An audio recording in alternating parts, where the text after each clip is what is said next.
Welcome to the Thriving Through Change podcast, where menopause isn't the end of something, it's the beginning of a new chapter. Each episode, we bring in real life insights to help you better understand what's happening in your body and what you can do about it. When most women think about menopause, they think about the symptoms they can feel. So, the hot flashes, the night sweats, the mood swings, the sleepless nights. But one of the biggest changes happening during menopause is completely silent. And that's your risk for heart disease starts to increase. Now, that might sound a little scary, but here's the encouraging part. This isn't something that's completely out of your control. There are simple evidence based things you can do to dramatically improve your heart health, and many of them will just also make you feel overall better. So, today we're going to talk about why menopause affects your heart, what changes are happening in the body, and most importantly, what habits there are out there that actually make a difference. So let's go ahead and dive right in. So before menopause, estrogen is doing a lot more than regulating your menstrual cycle. In fact, estrogen is working behind the scenes every single day to protect your cardiovascular system. So think of estrogen as a maintenance crew for your blood vessels. It helps keep them flexible and make sure blood is flowing easily. It also supports healthy cholesterol levels by helping keep LDL in check while supporting HDL. Now, think of LDL or bad cholesterol as the type that can leave cholesterol behind in the walls of your arteries. And over time, this buildup forms plaques, which narrows the arteries and increases the risk of heart attack and stroke. Whereas HDL or good cholesterol, that works like a cleanup crew. So it helps carry excess cholesterol away from the arteries and back to the liver, where it's then removed from the body. So, again, estrogen is always serving a lot of important purposes in the body, one of them being this cholesterol management. And estrogen also helps reduce inflammation inside your blood vessels, and then menopause happens. So, estrogen levels will decline, and this maintenance crew that's regulating your cholesterol and protecting your vessels starts packing up and going home. And your arteries will naturally become a little stiffer. Your cholesterol levels often start changing. Your blood pressure can creep upward. And your body also tends to shift where it stores fat, to many women's dismay. Many women notice that instead of carrying weight in their hips and their thighs, they suddenly start gaining weight around the middle. And that isn't just a cosmetic change. Abdominal fat is more metabolically active. So that belly fat can contribute to inflammation, insulin resistance, both of which increase cardiovascular risk. And none of these facts or changes, none of this means menopause causes heart disease. It simply means that that protective buffer, your estrogen that you've had for decades, begins to fade and lower. And that's exactly why this stage of life is such an important opportunity to build heart healthy habits. And the good news is there are things you can do in your daily life to combat these negative changes. So here's what I always tell patients: menopause is not a diagnosis, it's not a disease, it is simply a transition. And yes, your body is changing, but many of these risk factors for heart disease are actually modifiable. You can do something with your daily life to lessen these risk factors. And you know these risk factors. There are things like blood pressure, blood sugar, cholesterol, your daily fitness levels, your body composition, obviously your nutrition, and even things like sleep and stress. These can all impact your cardiovascular health. And these are all things that you can improve over time. And you don't have to, by any means, become a marathon runner or completely overhaul your diet overnight. Small, consistent habits are what create long term change. So let's start off taking some time to talk about food, nutrition. So if you've ever seen me for appointments or if you've ever talked to me at the pharmacy counter about nutrition, you've probably heard me mention the Mediterranean diet. And there's a reason the Mediterranean diet comes up over and over again. It really is consistently one of the best studied eating patterns for reducing cardiovascular disease. Now, whenever people hear the word diet, they often think restriction, but the Mediterranean diet is really the opposite. It's about adding more foods that nourish your body. So, think about these nourishing foods. Think colorful vegetables, fresh fruit, even things like beans and lentils, whole grains, even healthy fats like olive oil and avocado, nuts and seeds, and then fish. Fish is a great source of protein included in the Mediterranean diet.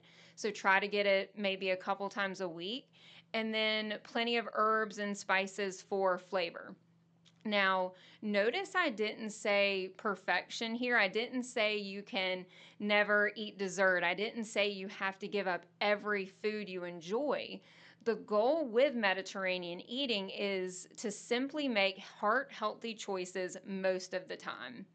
And I know you may be thinking, okay, this is Mediterranean eating, but what does this actually look like on my dinner plate? So that's exactly why in this month's Thriving Through Change newsletter, we included a recipe. It's the Mediterranean Chicken and Chickpea Bowl that's in this month's newsletter.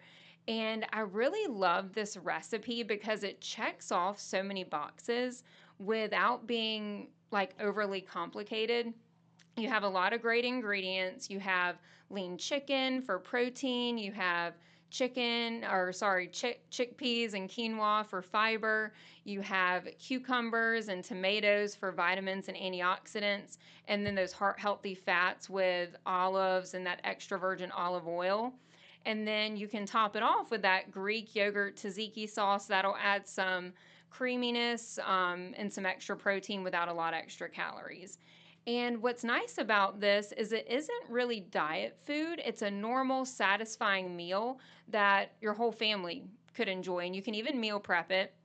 So, grill some extra chicken on Sunday, cook a batch of quinoa, chop vegetables ahead of time, and you possibly have lunches for several days. And everyone at work here knows I'm a huge meal prepper. I love to prepare my meals for the week. And the meal prepping just helps keep me consistent with my eating. It saves me money. It allows me to also intentionally prepare meals that I know will make me feel my best and set me up for success. And you may be thinking, man, I do not have time. I'm so busy. I don't have time for that meal prepping. But I think if you try it, you'll realize how much time it could actually save you. And that's really the goal of Mediterranean eating. This isn't about following a strict set of rules, it's more so about building meals around whole foods that are naturally rich in fiber, healthy fats, and lean protein. And I have another personal anecdote for you. My mother's cooking is a great example of this. My mom is a fabulous cook. And I love you, Mom, but I am going to use you as an example. My mom, the other weekend, she made a big batch of this baked chicken tetrazzini, and it was delicious, obviously. But it was just chicken, which is good, lean protein, noodles, cheese, and I think maybe some heavy cream, all whole foods, but not very balanced. So she sent me home with a ton of leftovers, and when I got home, I looked at it and said, man, this needs something. So I heated up a bunch of frozen broccoli and I mixed it in there. And that's what my husband and I ate over the next few days. And adding that broccoli just bulked up the nutrition of the dish. So I didn't look at the dish and think, no, I can't have that. I got to restrict. I instead just mixed in a healthy addition. So, again, not a complete overhaul of your diet. Think small, intentional changes over time. And broccoli is high in fiber. One thing I encourage women to pay attention to is fiber because most adults simply aren't getting enough. And fiber helps lower your cholesterol, it supports blood sugar, feeds the healthy bacteria in your gut, and keeps you fuller longer. So aim for about 25 to 30 grams per day. And that can sound intimidating, but it adds up quickly when every meal includes fruits, vegetables, beans, or whole grains. Again, think about the good foods you can add to your existing meals to bulk up that nutrition. And don't forget protein. Protein becomes even more important during menopause because remember, as estrogen declines, women naturally start to lose muscle mass, and less muscle means slower metabolism, weaker bones, reduced balance, and decreased strength. And that's why I encourage people, women, my patients, to include protein in every meal. And it doesn't have to be overly complicated. There are a ton of good high protein foods out there. Things like Greek yogurt, eggs, chicken, fish, the obvious ones, things like lean beef, turkey. And then you have more like plant based options like beans and lentils and even cottage cheese. The list of high protein foods really does go on and on. So there's really never an excuse to feel like you have to restrict yourself to get high protein. So think of it as every other meal. Every meal is just another opportunity to support your muscle, your metabolism, and obviously your heart. So let's now switch gears a little bit and let's talk about exercise. So, one of the biggest misconceptions is that you need intense workouts to improve your heart health. And you really don't. Walking absolutely counts. In fact, regular walking is associated with lower rates of cardiovascular disease. And the official recommendation is 150 minutes of moderate activity each week. And that can be spaced out however you need it to be, but it's usually 30 minutes of exercise 5 days a week. And even if you can't do 30 minutes all at once, break it up into chunks, help it work within your schedule. So try taking a walk after dinner, park further away when you're shopping, walk during your lunch break. Every bit adds up and it'll add up over time and benefit your heart. And if there's another thing I want every woman, every menopausal woman to start doing, it's lifting weights. And before you picture bodybuilders, I'm talking about dumbbells, resistance bands, body weight exercises, strength training like aerobic activity helps your heart. And strength training helps preserve muscle. It strengthens bones. It improves insulin sensitivity. It supports a healthy metabolism. And again, yes, it benefits your heart as well. And you don't need these intense hour-long workouts every single day. When it comes to strength training, think 2 or 3 sessions each week. That can make an enormous difference. And another thing that oftentimes gets overlooked is what we call NEAT. So, NEAT stands for non exercise activity thermogenesis. And basically, NEAT is all of that movement that you do throughout your day that isn't an official workout. So think things like walking your dog, hobbies like gardening, cleaning the house, taking the stairs, standing while you're talking on the telephone, even choosing to walk to a coworker's office instead of sending an email. These little bouts of daily movement really add up. They may seem significant, but over weeks and months and even years, they really do matter. This movement matters. And sometimes adding 2,000 extra steps every day can have a bigger impact than trying to squeeze in one intense workout once a week. And I want to mention this too. These recommendations probably seem pretty broad, and I'm sure you've heard this advice before on nutrition and exercise. It's always the same: eat healthy, move more. But at the end of the day, this is a heart health episode. And this advice for reducing cardiovascular risk doesn't change just because you're going through menopause. There isn't a new magic trick for women above 40. The same advice applies, but your daily actions and your habits become even more important in menopause. Because remember, your estrogen is dropping, so your body will lose those protective roles estrogen offers your heart and vessels. And I don't, this shouldn't be scary, and I don't want this to be fear inducing. See it more as a call to action. There are things you can do with your diet and exercise every day to improve your cardiovascular health and function. Now, one of the most empowering things you can do for yourself is to know your health numbers. So, go to your doctor, see your primary care, and ask your provider about these health markers like cholesterol, blood pressure, blood sugar, your weight and waist circumference. All of these numbers are very important. You want to keep track of them. And these numbers aren't meant to judge you, they're simply information. And information helps you make better decisions. And one thing I encourage every woman to do is keep track of these numbers year after year, not once, but try to trend it over time so you can notice patterns. And think of this as your heart's report card. So we included this in this month's newsletter. It's the Heart Health Report Card. And I really like this because these numbers tell a story over time, not just at one doctor's visit.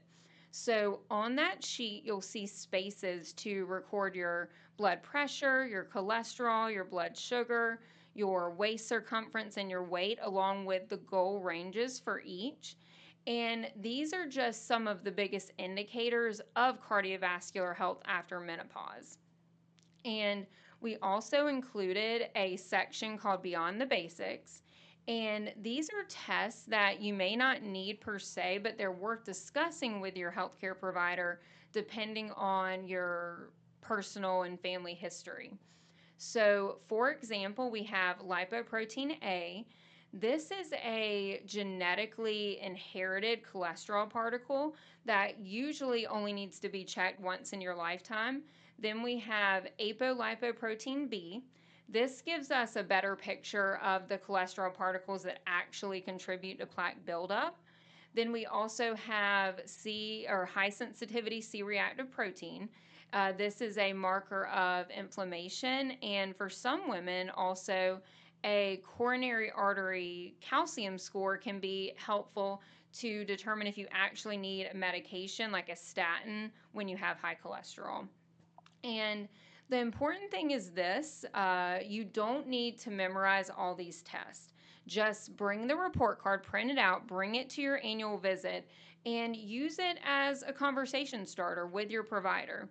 And one of the most important reminders that we included on that page is your overall health matters more than the number on the scale. And I really couldn't agree more. We're not aiming for perfection. We're aiming for strength, healthy habits, and long-term health. And earlier in the earlier you recognize a possible trend, the easier it is to change its course. Now let's go ahead and segue a little bit. And I get this question all the time: can supplements help? And the answer is sometimes. Supplements should support healthy habits, not replace them. And in this month's newsletter, we featured hyphenolic and berberine ultrazorb. And for some women, these supplements can help support appetite regulation, support healthy blood sugar, insulin sensitivity, and weight management. But please remember, no supplement can outwork poor nutrition, inactivity, or chronic sleep deprivation. The basics should always come first, and then once those are established, you can supplement with supplements. So again, that's berberine ultrazorb and the hyphenolic. So if you've listened so far in the podcast, you may be thinking, this is a lot. So here's my challenge. don't do everything all at once. We've given a lot of advice in this episode, but don't do it all at once. Pick one thing. Maybe you want to start taking a 20-minute walk after dinner. Maybe you want to start eating vegetables with every lunch. Maybe you should cook one Mediterranean inspired meal this week, and maybe you need to schedule that annual physical you've been putting off. Or you could even add broccoli to your mom's chicken tetrazzini. One small habit can oftentimes become two, and then two will become three, and then before you know it, you've made enough positive changes to completely change your health trajectory.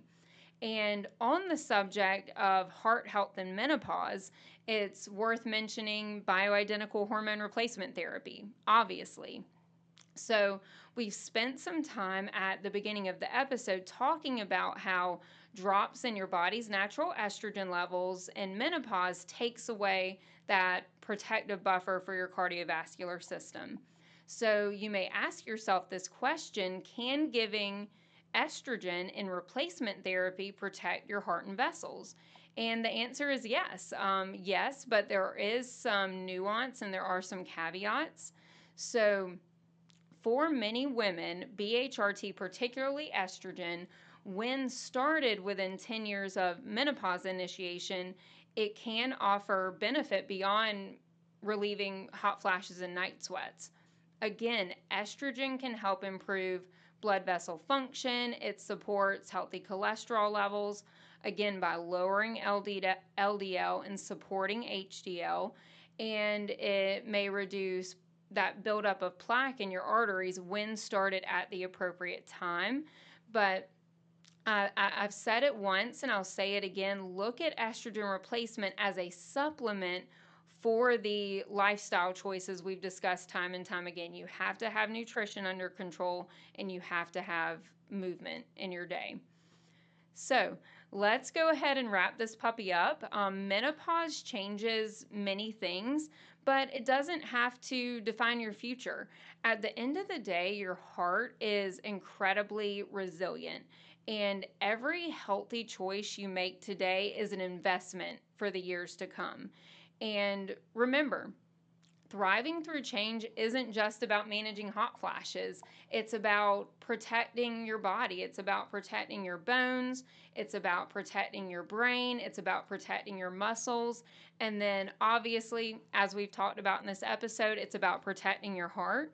So, thank you so much for spending some time with me today. It's always a great pleasure of mine. And before we completely wrap up, I'd like to encourage you to do possibly two things this week. First, go and download that heart health report card, and again, schedule that preventative care you've been putting off. Know your numbers. And secondly, try that Mediterranean Chicken and Chickpea Bowl. Sometimes taking care of your heart starts with knowing your numbers and cooking one healthy meal to get you started. Sometimes that's all it takes. And if you enjoyed this episode, I'd love for you to subscribe to our channels, leave us a comment, and share it with another woman who may benefit from this conversation. And don't forget to check out this month's newsletter for, again, that recipe. We have our featured supplements, and you can access just more heart health resources. So if you are a current subscriber to the Thriving Through Change newsletter, that should already be in your email inbox. And next month, we're taking on one of the most common and frustrating menopause complaints, and that's brain fog. So if you've ever walked into a room and completely forgotten why you're there, I think you'll really love that episode. You won't want to miss it. So until next time, take care of yourself, go out there and keep moving and keep thriving through change.